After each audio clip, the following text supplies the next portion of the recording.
Bawal tamad, kilos agad, ipag mataas pagka-umidad, gusto maglibot sa ibang syudad. Kapag katamad, huwag mong ihangad, mapunta lahat sa pagtayo.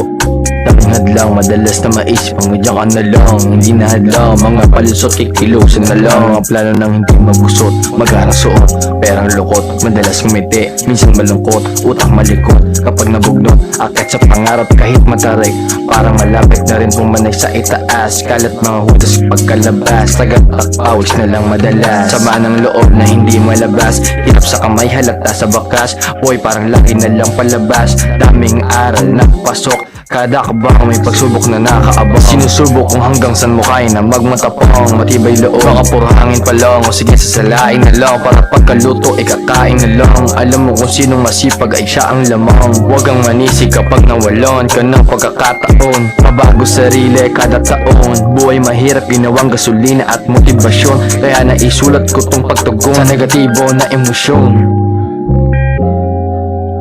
Simula na ngayon, yung dating noon, sa pagsulat na nakatuon. Pangit kahapon, kalimutan na yun, nagawan ko na agad ng solusyon. Utak maiklit, dumadami ngayon, kalat na parang polusyon. Kahapon nasulat, tapusin ngayon, wala nang oras, maghanap ng rason, lumalaban ng patas. Di kailangan rasyon, gutong pag-angat, kaya umaksyon. Kaya patuloy na gumawa, mga tumaya, di mapapahiya. Sugal na sagat, pati pato taya, sipag sinagat, hindi nagpabaya. Ako mahapon na parang taya, gawin na ngayon, walang mamaya, hindi makatulog pag di tapos. Yung mga tula-tulala na naman, kaya kulutang andito sa tabi ng mga bituin na makikinang. Tagumpay nakakatigang, nakakatakam, ilan lang nakakaalam, bilang mga tunay na nakakaramdam. Igil talaga sa inaasam, mga gusto ay sasamsamin, bunga sa puno ay susungkitin. Ilang ulit ba sasambitin, gumawa lang para hindi nabitin. Salamat sa sobrang wala man, salamat pa din. Basta nasulat, masulit pa din kahit hindi madiin.